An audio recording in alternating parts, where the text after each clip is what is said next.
shoes today with a suit. But God is good.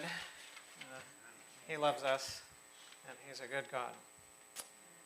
Oh, that was inspiring about Anna Knight's life and the work that she did. I've read up on her life earlier, but that was a good summary in relation to it.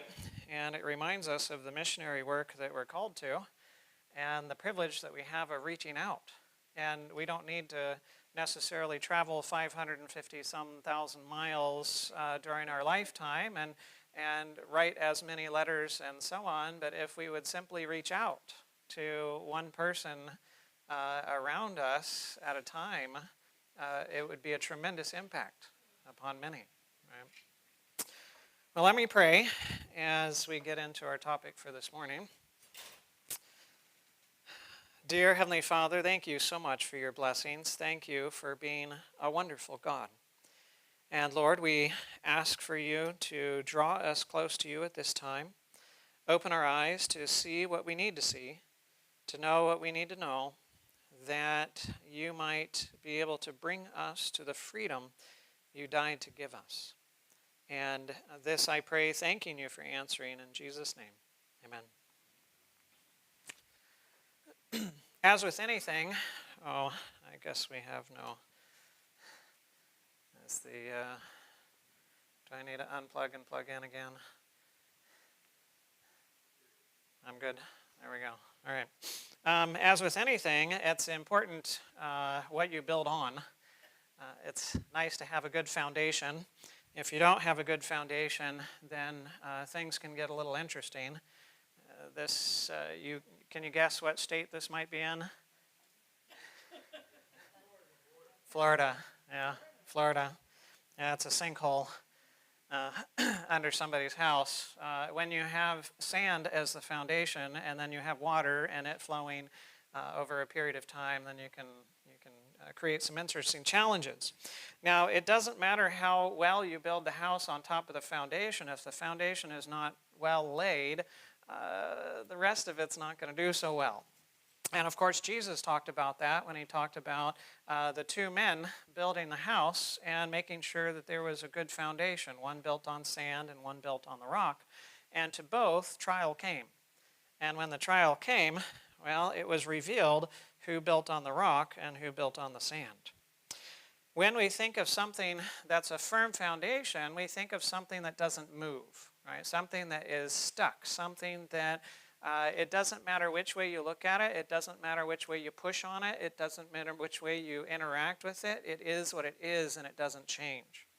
And when we think of things that are unchangeable, then we often we can look at, for example, laws, natural laws, like gravity.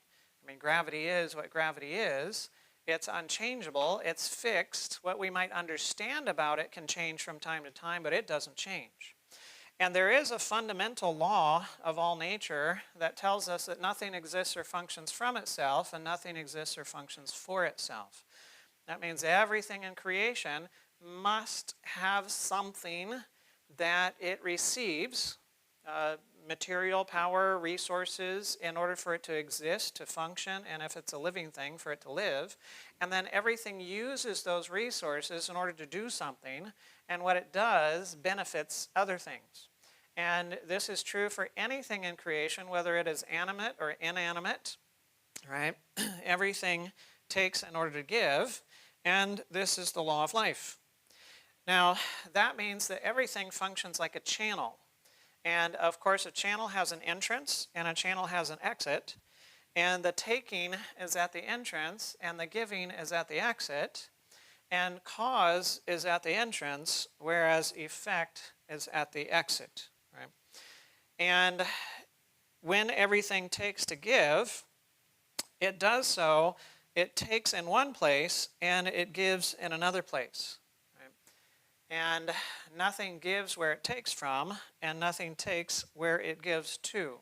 It's always a unidirectional flow, right? It's unidirectional. It's going in one direction. Like a river, it takes from upstream and it gives downstream.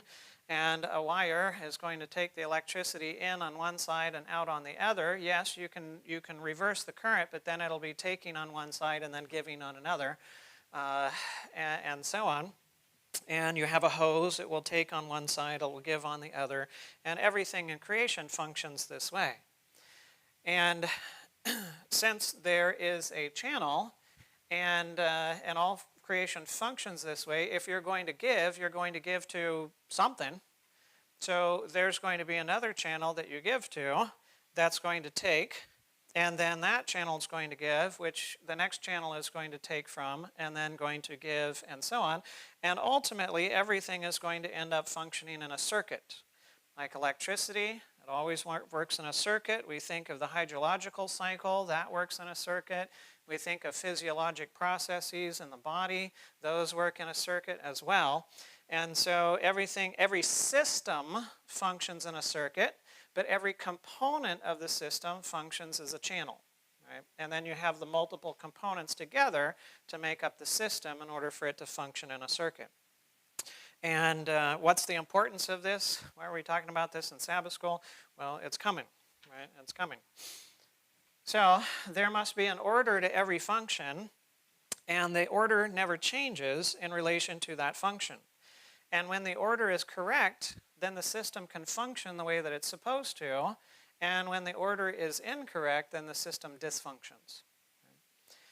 And sometimes we talk about truth, and truth is information that produces the correct order. Right? It's information that puts things in the correct order so that it functions. Right? And error is information that puts things in the wrong order, and so it dysfunctions. Right? So you can check truth by whether it works, and you can check error by whether it doesn't work, right? By the dysfunction that comes associated with it. And yes, there are natural laws like gravity and thermodynamics and motion, laws of motion, cause and effect, and so on. These different laws are fixed, they're functional, they don't change. Our understanding of them may change from time to time. We might switch from a Newtonian understanding of gravity to an Einsteinian understanding of gravity, but still gravity functions how gravity functions, whatever your concept is of it, right? And if you don't believe in gravity and you don't think there is such a thing and you go to a bridge and you jump off, well, something will convince you that gravitational force is still in effect, right? Because you will fall, right? And when it comes to function and law, everything that functions is governed by law, and all laws that govern function are unchangeable. And so that means that we can experiment with things.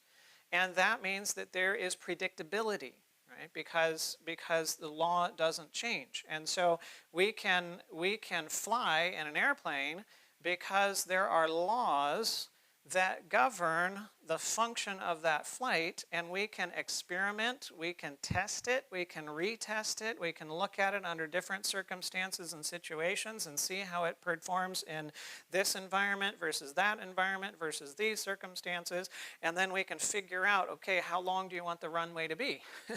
If you have an airplane of such a size and so on and so forth, how much lift do you need? How much speed do you need to get up to? How fast can it accelerate or decelerate when it lands and so on? And what would it be like if the laws just kind of switched all of a sudden? Like today, it takes 3 times as much lift to get an airplane off the ground. Well, that might be a little bit problematic, right? Especially if you're the one on that airplane. And all of a sudden it switches. That's a problem. We can explore space because we have predictable laws that we can look at, we can experiment with, we can understand the situation or the environment that's going on, and now we can go ahead and start putting things into place in order to get us there and to explore it. Submarines, batteries, robots, you name it. All of these are possible because there are fixed laws that don't change, and in science we seek to understand what those laws are, how they function, so that we can then interact properly inside the context of those laws. Right? Now, when it comes to the body, there are fixed laws as well, and how we function also, right? And so let's switch roles a little bit, or switch thought a little bit. When you think of thoughts, right? When you think of thoughts in an individual, what do you think of? Okay, you think of the brain, right? Yes. Yes, we should. Right? If we think of thoughts, we're not thinking toenails, split ends, things of that nature. So yes, we're thinking of the brain. When you have thought that's there, what's something that you can observe, that you can test? That would not be there if there was not thought. Okay, all right, so there's choices. Okay, it's kind of a little round of what am I thinking, and can you guess what I'm thinking? I understand. There's electricity, right? There's electrical activity that's going on in the brain associated with thought. Anytime you have a thought, there's an electrical impulse, right? And that electrical impulse, we can look at it, you can measure it, you can do an EEG, put the little stickies on the person's head, and then measure the electrical activity that's going, what part of the brain that it's in, and so on.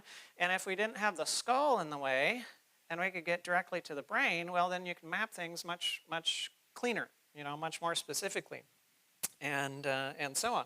So yes, there's an electrical impulse that is associated with thought, and those electrical impulses at the very beginning originate up in the cortex of the brain, and then you have signals that are sent via the axons, or the extensions of those nerve cells, and you're going to end up having that coming down to more of the central part of the brain, which we might call the limbic system. And then there's going to be the release of chemicals, and so you have the production of chemistry, neurotransmitters, and so on. And those chemicals are going to be sensed by yet other neurons, and those signals are going to be sent back to the cortex. And when you have that complete loop that's happening, then you have the sensation of feelings or emotions and so on. Now, because emotions are an effect of chemistry, right? Then you can manipulate emotions by manipulating chemistry. Right? So you can manipulate how an individual feels by injecting them with certain substances. Right? And you can change how they feel by exposing them to certain chemicals. Right? And that's not necessarily just drugs, but even it can be food. Right? It can be herbs, it can be other types of things that you come into contact with, and it can impact how you feel. Right? And so we have our feelings and our emotions, we have our automatic responses that are more in the central part of the brain, and then we have our complex thinking, as we normally think of it in the frontal lobe. That would be in the cortex, right, where you have reason and judgment and intellect and so on. And thinking is something that humans do the most of. Right? You do more thinking than you do breathing. You do more thinking than you do eating and drinking and so on. You're always thinking. If you are sedated and you are under and you are in surgery, are you still thinking? Yeah, you're not aware of what you're thinking. You're unconscious in relation to the thinking, so there's no conscious thinking that's going on. But we can put an EEG on your brain, on your head, and we can measure the electrical activity that's going on in the brain while you're undergoing surgery. Right? So you're even thinking at that time. What about when you're asleep? Oh yeah, yeah. And you've heard of REM sleep. Guess what happens in REM sleep? Are you doing a little thinking, or are you doing a lot of thinking? Oh yeah, I mean the brain waves are just, there's a whole ton of electrical activity that's going on, especially during REM. And so you're asleep, you're thinking. You're anesthetized, you're thinking. You're awake, you're thinking. Right? Thinking is always happening, but relatively little of what we think is conscious to us. Right? Very little. Most of the thinking and the thought processes are unconscious, right? And we're just not aware of them. Right? So we're always thinking, but the question is, what are thoughts? What are thoughts?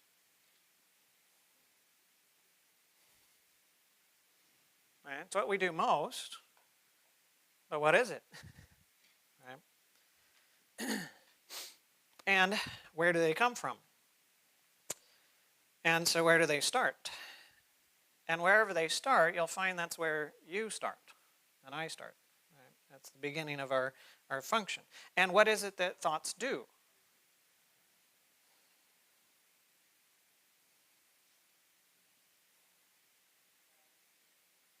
Okay, to guide our decisions. What's that? Call to action. Okay, yes. Control. All right. Look around you. How much of what you see around you is the result of thought?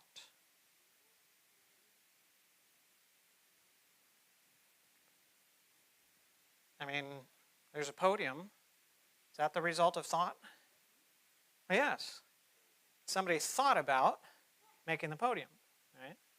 Somebody thought about making the chairs. Somebody thought about making the upholstery. Somebody thought about making the carpet. Somebody thought about making the ceiling and the fans and so on and so forth. And you go outside and you go in nature. Well, that came from whose thought? God's thought. Can you find anything that's not the result of thought? No. Everything is the result of thought. Not everything is the result of your thought, right? But everything is the result of thought. Anything that exists because it came from God's thought. And then he spoke what he thought, and his word created. Right? And you and I, we are given capacities like God, right? Not that we are God, but we are given capacities so that we can think for ourselves. We can reason, we can understand, and we can not create, he's the only creator, but we can rearrange. And creativity is taking what already exists and now rearranging it. Right? That's what creativity is. He can take nothing and then turn it into something. Right? He can make something out of nothing. You and I don't have that capacity, but we can take what exists and we can rearrange it. Right? So what do thoughts do? Everything you do is the effect of your thoughts. Right? So they do everything in us. And now, another question, can the brain itself think?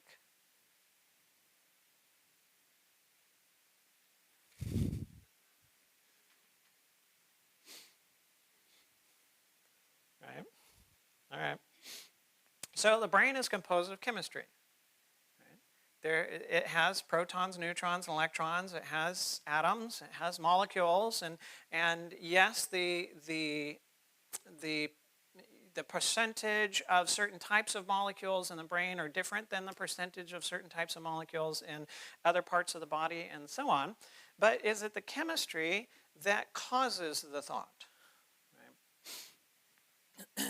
You see, chemical reactions are dependent upon outside factors in order to function. There are laws that govern the function of chemicals and how they relate.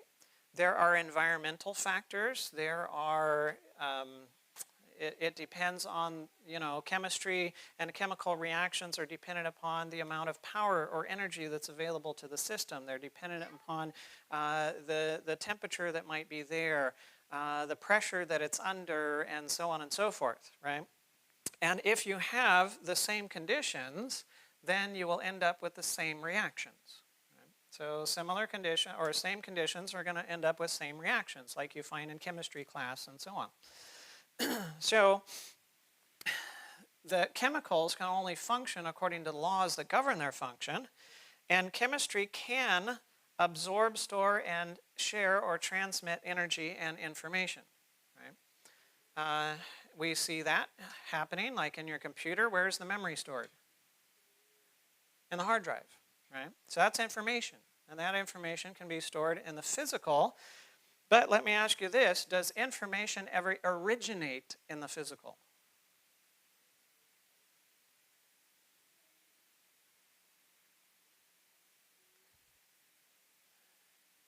No. No. Information never originates in the physical, but the physical can be the vehicle or the medium through which information is transmitted, right, and passed along. So, how many thoughts can the brain itself think? Or how many thoughts can a proton, neutron, electron, or an atom, or a molecule, or a combination of molecules think? Yes? Yes.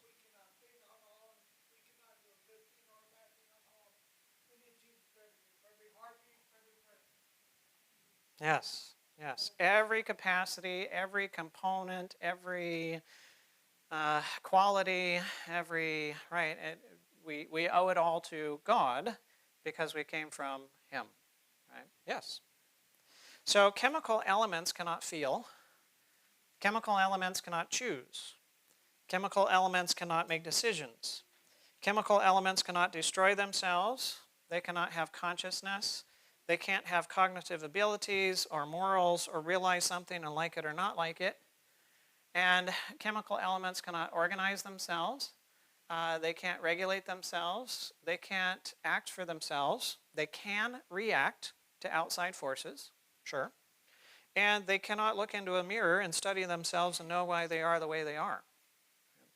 That's not possible for chemical elements. Right?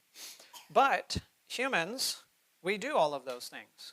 Right? We can not only react, but we can act for ourselves. And we can choose not to act. Right?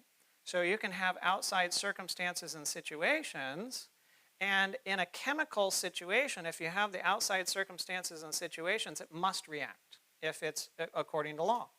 But you and I have the capacity to not react to certain things or to act for ourselves. Right? And that's different than chemistry. So where do those abilities come from if not from chemistry? Oh, okay. So we also need love, right? Anybody need love? Yeah, okay, good. Me too. And do you need truth? Yeah, okay. What about justice or compassion or harmony, right? Getting along well with others. Security, right? All of these are spiritual needs. There's no molecule, combination of molecules, no cell or anything that needs a spiritual thing. Right? But we all have these needs. Right? We all have these needs, and the question is, where do they come from? Now, when it comes to physical needs, you can have too much of what you need, and you can have too little of what you need. But when it comes to your spiritual needs, you can never have too much. You can never have too much. You can have too little. And there can be dysfunction associated with having too little of what you need. So you can have deficiencies when it comes to your spiritual needs, but you can never have too much love. I mean, seriously, can you ever be loved too much? No. Can you ever have too much truth? No. Can there ever be too much righteousness? No. No. The spiritual needs, there is no too much of it. And in fact, we are created so that our spiritual needs will continue to be met more and more and more and more and more throughout all of eternity. Isn't that beautiful? All right, we'll always have the need for learning, right? Of acquiring more information and understanding more things. And heaven is not going to be the 10 billionth stanza of Kumbaya with your harp on a cloud, right? We're going to be learning, we're going to be investigating, we're going to be studying, we're going to be, progressing throughout all of eternity, because that's what we were created for. Now, have you ever felt hunger, thirst, fatigue, chills, or suffocation? Yeah, yeah. So those are physical symptoms that shows that the body lacks something, right? It's like the gas gauge on the vehicle. It lets you know you're running out of something you need. But who is the gas gauge for?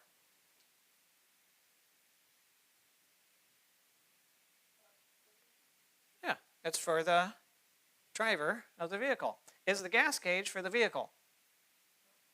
No. No. The gas gauge is for the driver so that the driver knows what the needs of the vehicle are so that you don't run out on the side of the road, right?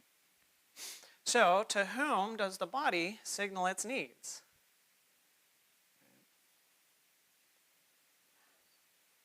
Okay, to the mind, right? So, the symptoms prove that the body cannot provide for its own needs. There must be something that controls the body and that supplies the needs, like the driver of the car must supply the needs for its gas and for so on and so forth. Right? So there has to be a driver. And a physical thing can only take in or absorb what it needs chemically if it's brought close to it. Right? So good luck absorbing anything if it stays away from your skin, if it stays away from your digestive tract or your respiratory tract or so on. It's got to get in and get close in order for it to absorb and be brought in. And so physical things can't go search for and find what they need so that they can bring it in. Right?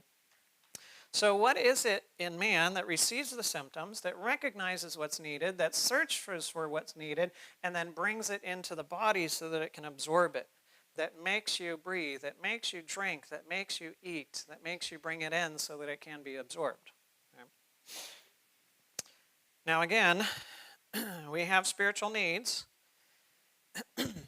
but there's no molecule or combination of molecules that needs security, loyalty, peace, love, freedom, knowledge, responsibility, and so on.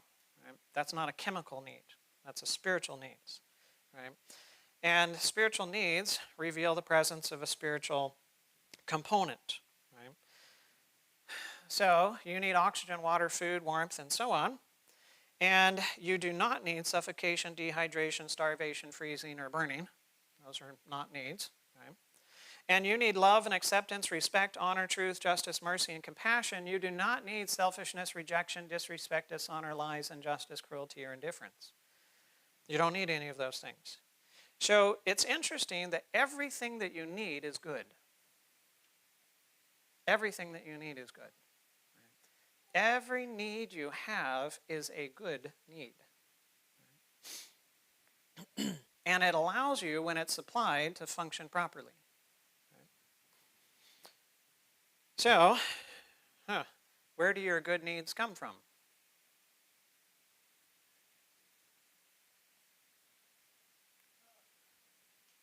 From a good God. That's right. Your good needs come from a good God. He created you, yes, with needs, but every need you have is good. So it tells you of his character, right? Your needs reveal to you what God is like, right? And God only created you with a need for what is good. He never created you with a need for what is bad. And you can only pursue what you need. You can only pursue what is good. You cannot pursue what's contrary to your needs or what is bad. And there's probably a red flag going up because I haven't hit the next slide. And that is unless. Unless you're deceived into believing that you need it.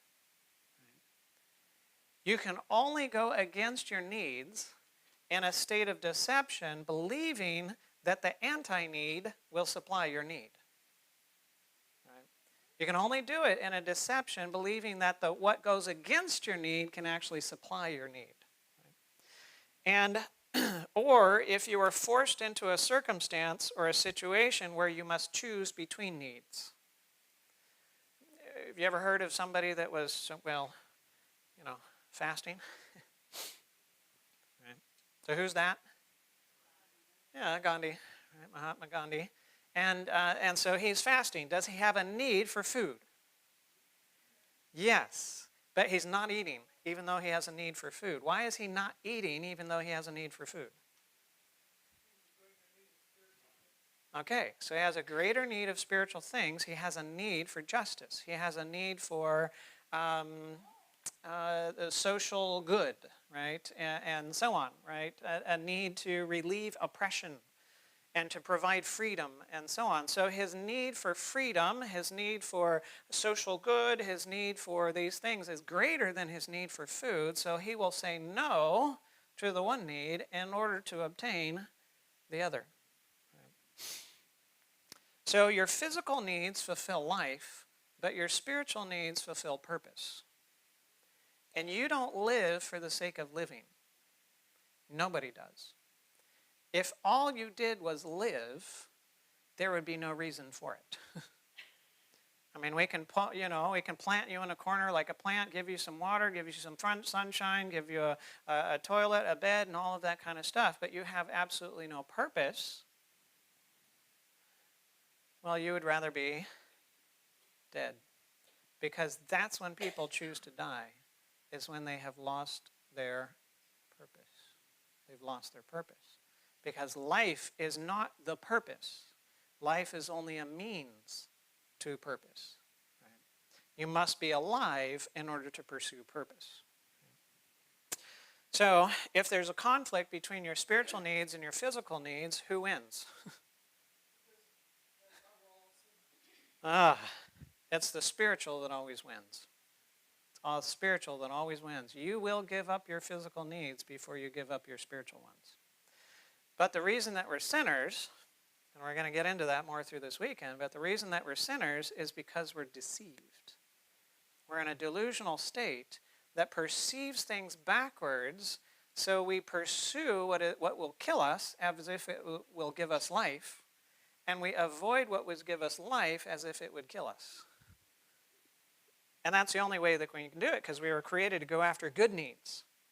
So a proof that we are more than just matter is that we can renounce the most important physical aspect, and that is life. You can renounce life, but you cannot give up purpose. Now, you might think you've lost it, sure, but you can't just give it up. So the spiritual needs are always more important and come before the physical needs, and we can renounce life through suicide or martyrdom or sacrificing for something, but we can never give up purpose. And everything that gives purpose is spiritual. You see, it struck me a few years ago. I mean, I never realized it. I never saw it myself until it was pointed out to me, and then I began to look at it and think about it and realize, oh yeah, that's the case. We have been so steeped in evolutionary theory, and it has been, just the environment that we have grown up in and we have lived in and so on and so forth. As Christians, we have not accepted evolutionary theory when it comes to origins, generally, right? So we recognize that God is the origin, He is the creator, and so on, and it wasn't this big bang and so on and so forth. But much of the rest of evolutionary theory we have adopted, and we think that way, right?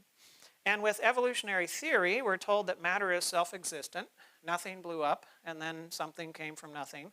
And unlike other explosions, it came together rather than flying apart.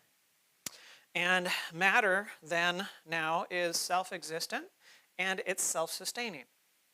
And matter now can organize itself into more and more complex patterns and eventually systems. And matter can create life through complexity. Right? So once you get matter together in a complex enough way, then life is the effect of that. Right? So now you have life as the effect and matter as the cause. And if matter continues to regulate itself and organize, then it can self-regulate, it can give itself commands, it can mutate itself, it can destroy itself, right? This is all coming from evolutionary theory, because matter does not have any of these capacities. And matter can then, when it organizes sufficiently, become conscious and can create thoughts. And then you can have feelings, and then with thoughts, when they become complex enough, you can have spiritual capacities or qualities and judgment and forethought and reason and understanding and morality and so on. All of these from a scientific standpoint or an evolutionary standpoint are the effect of matter. So matter is the cause, and these spiritual qualities and so on are the effect. And the more complicated the system, the more complex the spiritual capacities. But is that how it works from a biblical standpoint? No, the biblical model is that in the beginning, God. Right? In the beginning, God. And what did Jesus say about God? He said God is spirit. Right? That's what Jesus said about his Father. He said God is spirit. Right?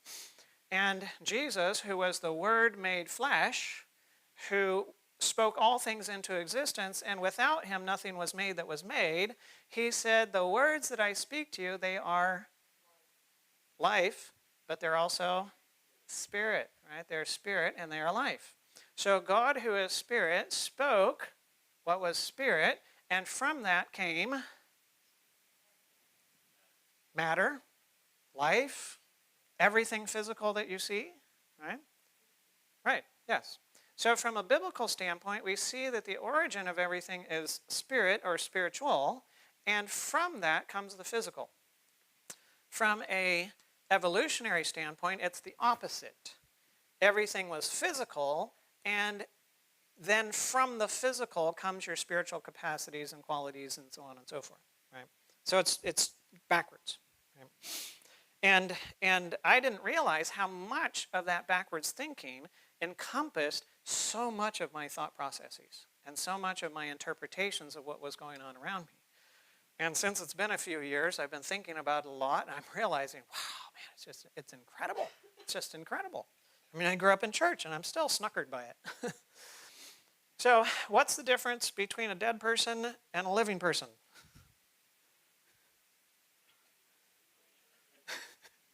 It's the electrical activity in the brain, right?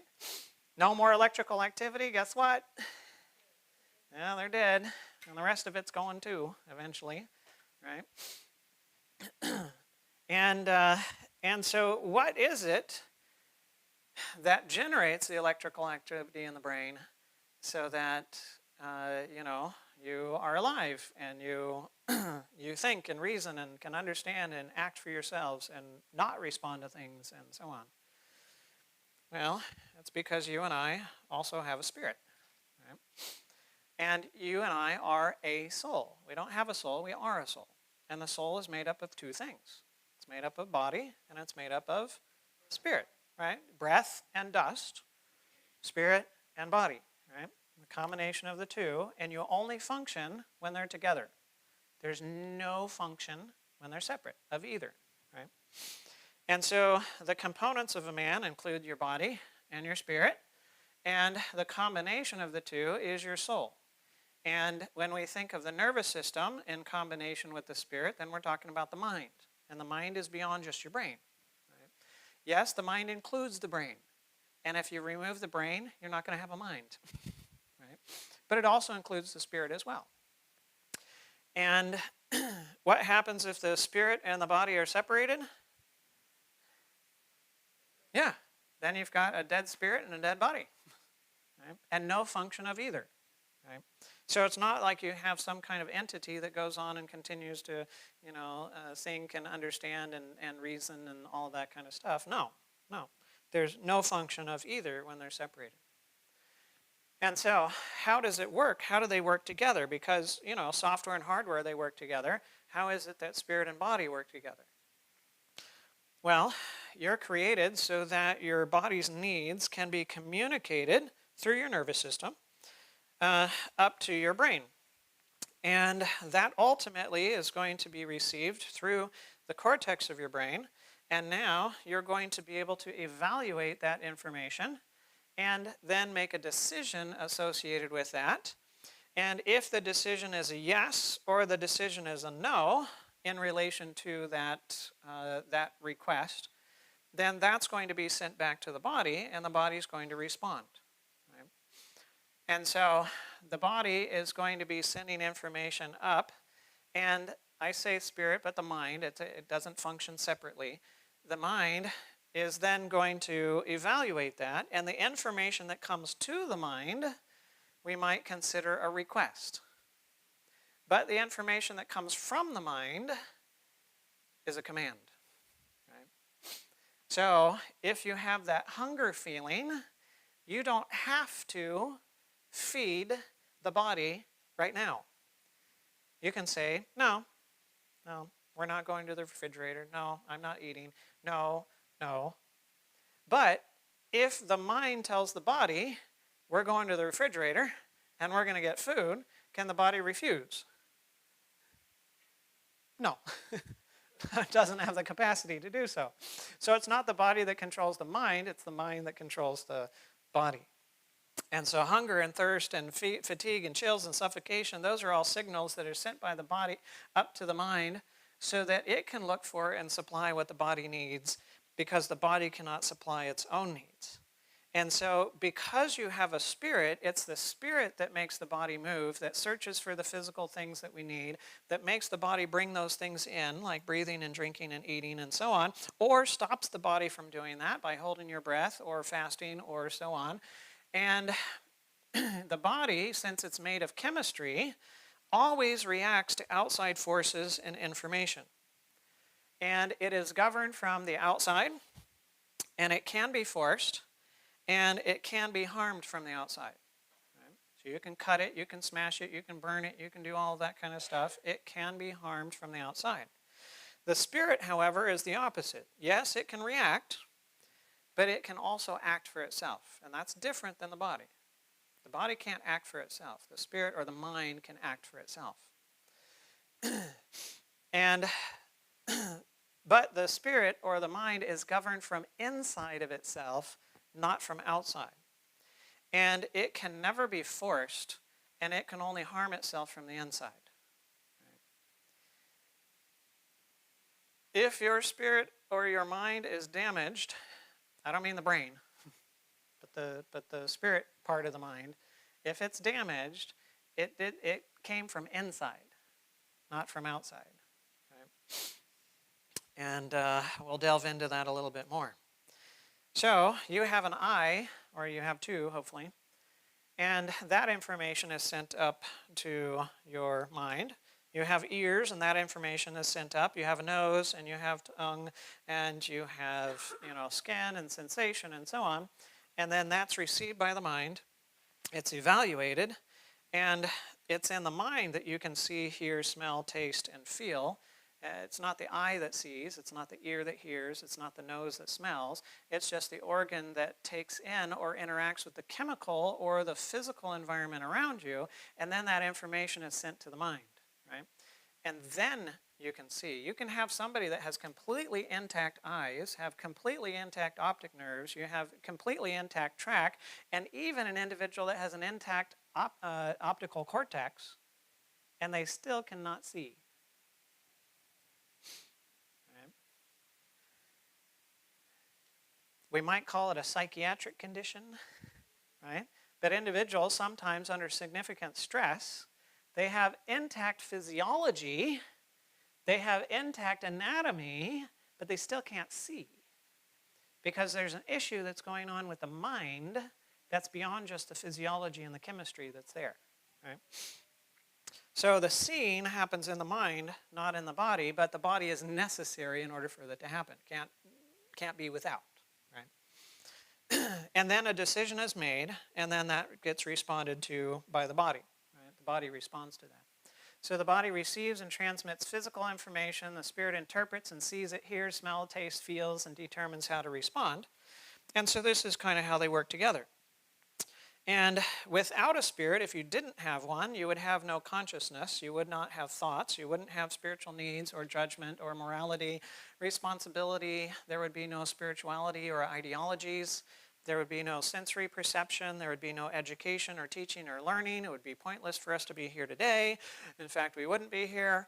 And no voluntary bodily movements. All of those are because you have a spirit as part of your makeup. Right? And so, do you need love? Yes. So, what's the definition of a need? Okay, something that you can't live without. Yeah, it's a requirement. Right? And also, it's something that you cannot produce. Because if it's something that you can produce, then there's no need, you don't have to go get it. Right? And So, can you produce love? No. Although, when I was in Europe and I was presenting and asking this question, I had a woman in the audience, and she was quite convinced that she could produce love, and love came from her. And she was insistent on that. And so I was praying, and I was saying, okay, Lord, well, help me. How do I respond to this? And he did, and I said, okay, well, we're going to take you, and we're going to put you in solitary confinement. You got a bed, you got a skylight, you have, somebody's going to put food and water under there, and you have all of the necessities for physical life, but nobody will ever talk to you, nobody will ever interact with you, you will never have any social interaction or connection or anything else of that nature. Go ahead, produce all the love you need. She thought about that for a little bit, and she realized, oh, hang on, maybe I can't produce the love that I need. And she kept coming through the series, and she was very, very happy by the end. And she did not believe in a God. And by the time we got to the end of the series, she did. Right? Yeah. So, is this need for love and the inability to produce it, is it just our problem, or is it everybody's problem? Yeah, it's everybody's problem, right? So, it's not just an individual issue, it's a humanity issue. Right? None of us in humanity can produce love. But everybody in humanity needs love. So what does that mean? Oh, there has to be a source because we're still alive. Because if there's a need for something and there's no source for it, we're dead. So there has to be a source, and the source is not human. Right? The source is not human. Right? So do you need a love that is full or incomplete? Do you need a love that's constant or intermittent? Do you need a love that's unselfish or selfish? Do you need a love that's personal or impersonal? Yeah. So we need a love that is full, that is constant, that unselfish, that's personal. That's the kind of love that you need. When have you ever found that kind of love in another person? A spouse, a child, a parent, a coworker, a friend, ever? Never. Never. But that's the kind of love that you need. And how many people need that kind of love? Everybody. Everybody does, right? So do you need a respect that respects you partially or completely? Completely. Do you need a respect that respects you some of the time or all the time? And that so that it can get something from you or so that it can give something to you? Yeah, so it can give. And because it has to or because it wants to? Wants to, yes. So you need a respect that respects you completely, constantly, so that it can give to you because it wants to. That's the kind of respect that you need. And how many people need that kind of respect? Everybody. And when they don't get that kind of respect, how do they feel? Disrespected. Yes. Do you need an understanding that understands you partially or completely? And some of the time or all the time? If for itself or for your sake? Yeah, for you. And because it has to or because it wants to? Yes. So you need an understanding that understands you completely and constantly because it wants to and for your sake. Right? That's what you need. And every spiritual need, you need it like this. There's no exception. Every spiritual need, you need it like that. So every spiritual need, you need it completely. Partial is not going to work. Intermittent is not going to work. Forced will never work. Ulterior motives are not going to work. You need it completely, constantly, willingly, and selflessly. That's how you need every single one of your spiritual needs. So, can something that needs what you need be the source of what you need? Can another human who needs what you need be the source of what you need? No. Can a tree be the source of another tree's needs? No. Let's say that you take one tree and you uproot its roots and you put its roots in the second tree, and you take the second tree and you uproot its roots and you put its roots in the third tree, and you take the third tree's roots and you uproot them and you put them in the fourth tree, and you keep doing that and keep doing that and keep doing that and keep doing that until every tree's roots is in another tree. What's going to happen with all the trees? Yeah, they're all going to die. because no tree can be a source for another tree. So what happens if you have people that have their roots planted in other people, who have their roots planted in other people, who have their roots planted in other people, who have their roots planted in other people? What's going to happen? We're all going to die. Right? We're all going to die. Now, it may be possible that if you have every third tree or every fourth tree that has its roots actually in the soil, that some of the other trees might be able to live off of that tree because it serves as a channel. But you'll eventually get to a critical stage where you have few enough trees that have their roots in the actual soil that you cannot supply the needs of the rest of the trees in the population. And it will all go down. So is it important in human society that there are people that are connected to the source? Yes, absolutely. And the existence or the continued existence of the society is dependent upon the ones who have their roots in the right soil.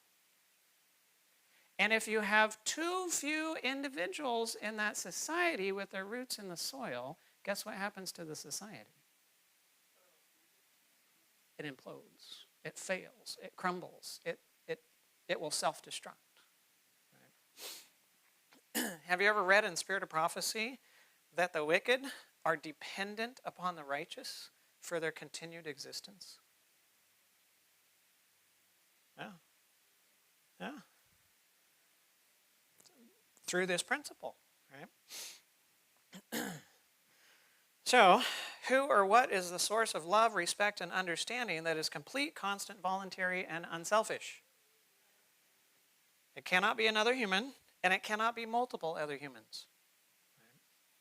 And it must be something that is itself full of love and respect and understanding that constantly, voluntarily, and unselfishly offer those things to you for your sake. That's who the source must be. Right? Yes. And it is God. And God, I picture as a circle because he's complete in and of himself. He is a circuit in and of himself. Right? And he is complete in himself. He is independent, meaning that he doesn't have any needs from outside of himself. Right? He can supply everything, and he is the source of everything from inside of himself. Now, his creation, each component of creation is a channel. Right? Each component of creation is a channel. And so you have one that's taking from God and then giving to the next, which takes from that, which gives to the next, which takes to give and takes to give and takes to give and takes to give and takes to give. And guess what happens? It all ends up as a circuit. With God as the source, him as the power source, every circuit has to have something that runs the circuit, that operates the circuit. It has, the circulatory system. You got the heart. That's pumping and making things going, right? You've got a hydrological system. You've got to have a pump that's pushing it through there. You have electricity. You have to have a generator or something that's going. And similarly, in all of creation, God is the pump. He's the power source. He's the one that gets things going. And each one of us, including every bit of creation, are the channels through which it flows. Right? And the mind, or the spirit, takes, and it has an input, and it has an output where it gives. And cause is on the taking side, and effect is on the giving side. Now, where does your mind give? What does it give to? Your body, right? So the body is the next thing in the chain, right? So what you give from the mind is going to be then in the body, right? And that's going to be the recipient of that. But the mind or the spirit is dependent. It has needs, right? It needs love and hope, and it needs righteousness and truth, and it needs harmony and security and so on. And it is active, it is not passive, right? So the mind cannot be filled from the outside as like osmosis. You get to just absorb it in. No, it must actively take in for itself, right? And it cannot be passively filled from the outside, and it also must actively give. And the mind is internally self-governing. It controls itself from the inside. It cannot be controlled from the outside. as much power as Satan would wish to exert, he cannot force the control of your mind. And as much power as God has, he will never force your mind. Right? Never. Because he has created you with self-government. Right? And as we evaluate information, one of the ways that we evaluate it is in relation to truth.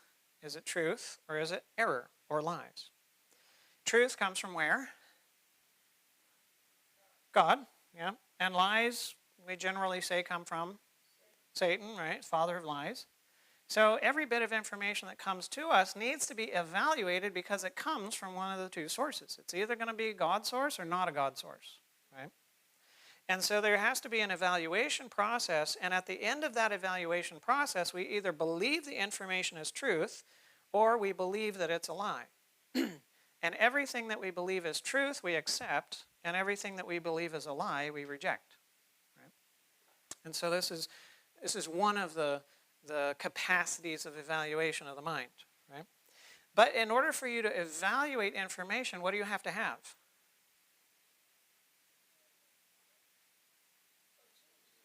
You have to have a standard. You have to have a standard that you evaluate the information by, something you can compare it with to see if it fits or if it doesn't fit, right?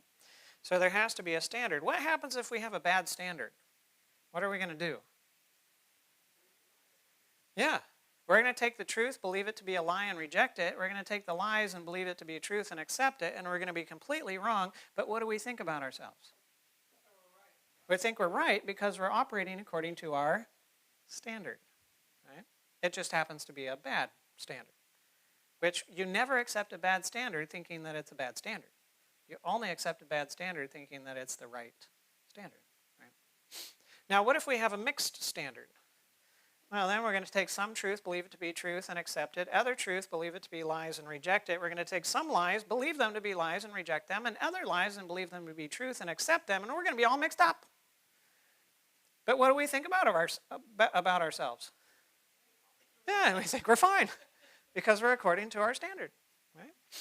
So it's only when you have a perfect standard that you can take the truth and believe it to be truth and accept it, and the lies and believe it to be lies and reject it, and finally you're correct. And what do you think about yourself? You're correct. So how many people think they're correct? Everybody. Because everybody's operating according to a standard. But the question is whether it's the right standard. Right? That's the question. So how long is the pencil?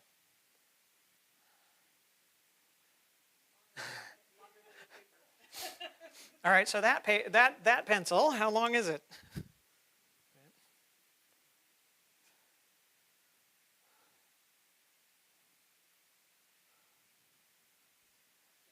Can you guess it? All right, so we're going to have a game, and everybody must participate. If you try to get out of the game, you get tortured and you die. And you who play the game, you must correctly estimate the length of the pencil by within 1 centimeter, and if you're off by 1 centimeter or more, then you die. You won't be tortured and die, you'll just die. But if you try to get out of the game, you get tortured and then you die, right? So you have every incentive to play the game.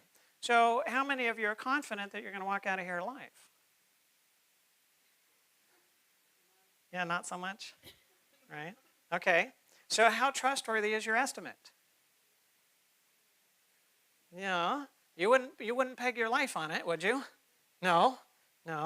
Now, what if we got everybody's answer and we added it all together and we divided it by the number of answers, and then we got the average, and if the average was more than a centimeter off from the real deal, everybody dies. How confident are you we're getting out of here? No. So how trustworthy is the average estimate? Yeah, not at all. So what do you want in order to get out of here alive?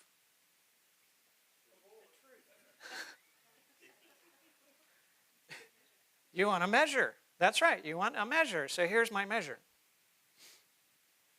There's my ruler. And I mark, so those are marks, and there's 1 mark, 2 marks, 3 marks, 4 marks, 5 marks, and so on. And according to my ruler, it's about 13.25 marks. You happy with that? But if it's off from the real deal by more than a centimeter or so, then we're all dead. Yeah, we're all dead then, huh? All right, you don't like that, huh? No, what do you want? Oh, you want a real measure. Okay. So you want a standard measure, right? Yes, what you want is an unchangeable universal standard that's outside of yourself that you can compare your estimate with to see if it fits. And you can measure that pencil 1,000 times, and if you get the same answer 1,000 times, you think you have some confidence you're going to get out of here alive? Yeah, right? So everybody should have their own measure, but it shouldn't be their own measure. It should be the measure, right? The universal standard outside of yourself that you cannot change. Now, what if I tell you that pencil is 32 feet? You're going to take my measure? No, what do you want to do? You want to measure yourself. You yourself have the measure, and you measure it, right? You take the standard, and you measure it. Don't take anybody else's word for it, because they might just trip you up.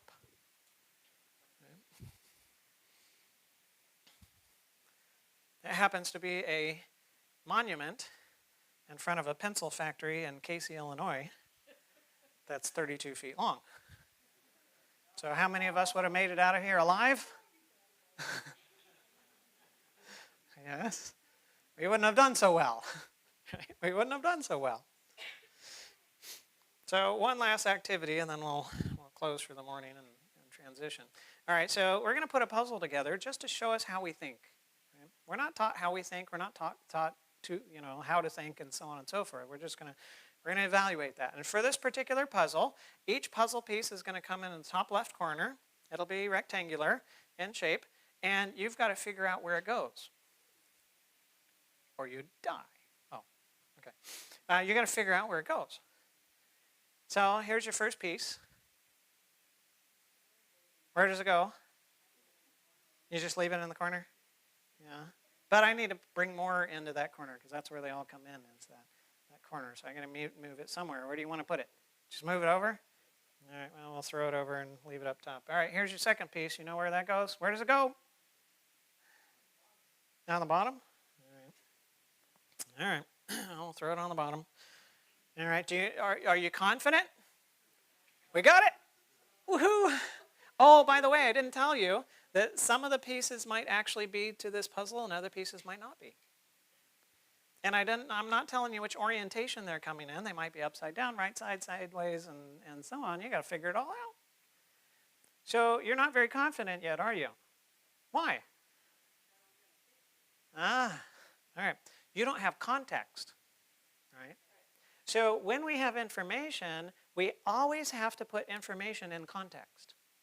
If we don't have a context, we have no clue what to do with the information. So a little baby that's growing up, what they're doing is they're developing context. They don't have that context when they're born, right? And now they have to draw context by cause and effect, by association, by how things happen, and so on and so forth, and then they start developing a picture of what's going on. All right, here's your next piece. Where does that go? Oh, in the middle. All right, what is that? Oh, okay, and all right, so it goes somewhere in the middle. All right, here's your next piece. Oh, next to the other one. You pretty confident on that? Oh, look at that. So we're starting to get enough context that we can start having confidence with some of our evaluation of information, right? All right, so here's another piece. Where does it go? All right, next to that. All right, very good. All right, another piece. Where does that go? The other side of the middle? Oh, next to that one. All right, we got some disagreements there. Oh, look at that. Oh, bonus round. Where does that go? Ah, it goes on the other side of that. All right, very good. All right, another piece.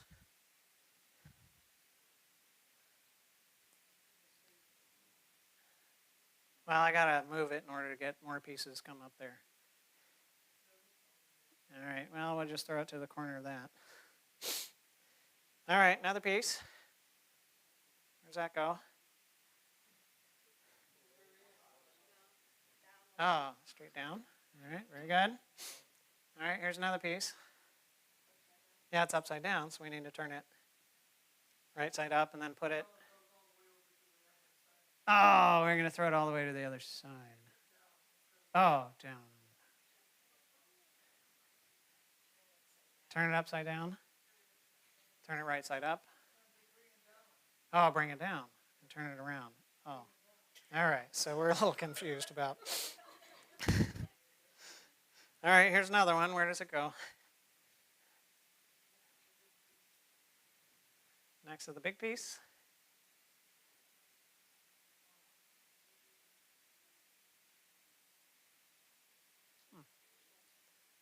Ah, the other end. There we go. All right. Now I got another piece. Where does that go? Straight down. Very good. All right, now we're going to run into another problem.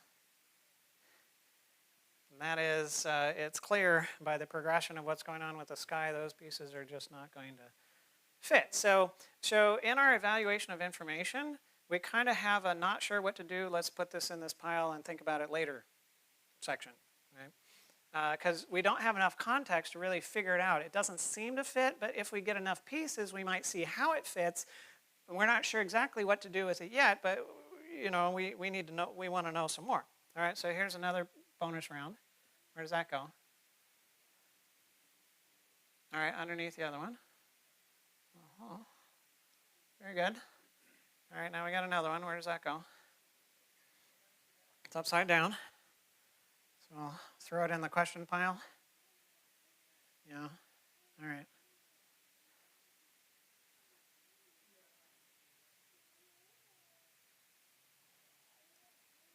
Yeah. Notice that. And maybe that. Oh. Oh. Oh, okay. All right. So that piece of information is what we call a paradigm shift. Right? If you reject it, you're still dealing with the same picture you thought you were putting together. But if you accept it and see where it fits, it changes your whole idea of what you're working on, right? Because now you're not just dealing with a mountain scene. What are you dealing with? All right, you're dealing with a reflection, right?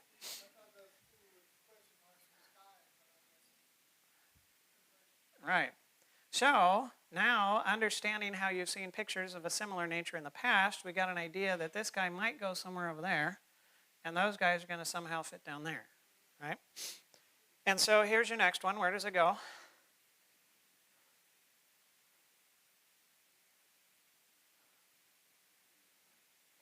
All right, down there towards that corner. Very good. All right, now we've got this guy at the bottom. He's going to go right up there.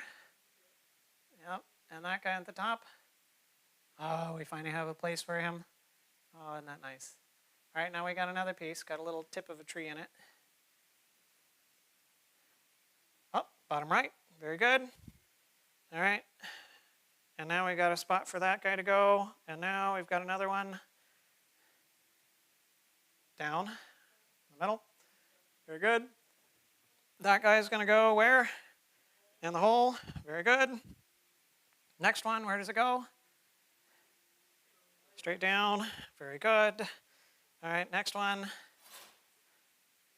Over to the right. Very good. The next one. Down to the bottom. Oh, and the last one. Up, right up there. Very good. Oh, it's beautiful. Right? So, if we don't have a context, we don't know what to do with the information. We have to have context in order to take the information and do something with it. And when you get enough context, now you can start taking the information, figuring out where it fits, and the more pieces you put in, the more confidence you have in the picture that you're building.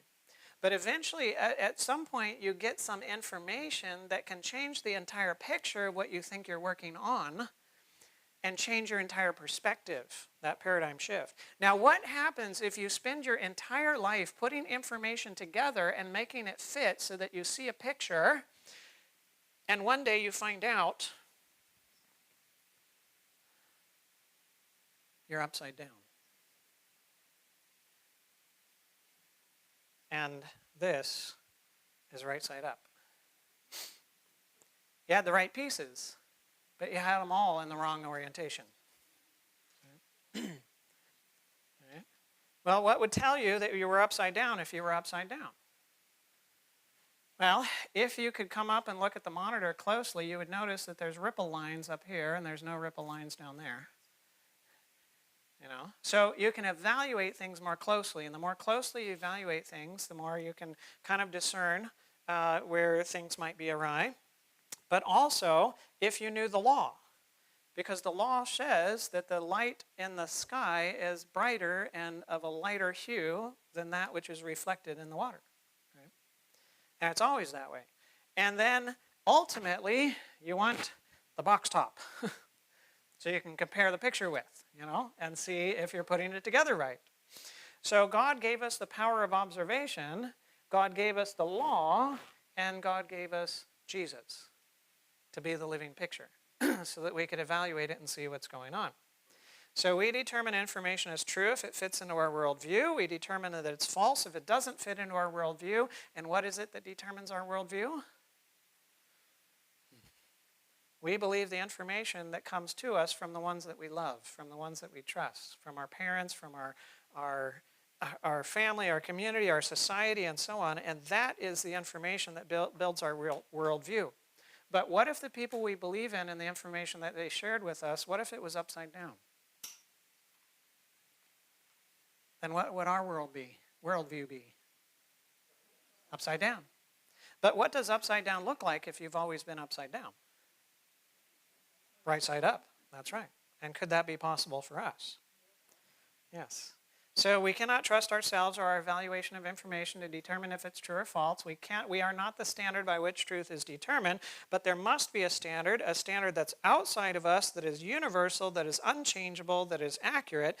And we ask ourselves, what is that standard? And we will answer that later this afternoon.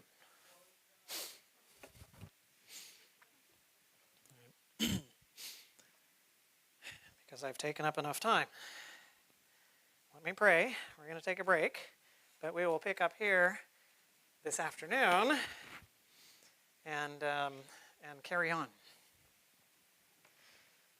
Dear Heavenly Father, thank you for your blessings. Thank you that you love us. Thank you that though we are born into a confused state, an upside down and backwards state of mind, that you're not discouraged by that, but you have a plan of salvation, a way to set us free. But Lord, we will never enter into that plan of salvation if we don't understand the problem. And so, Lord, help us to understand the problem, that we might cooperate with you in the solution, and that we might experience all the freedom that you created us for at the beginning, and that we lost at the fall. And this we pray in Jesus' name. Amen.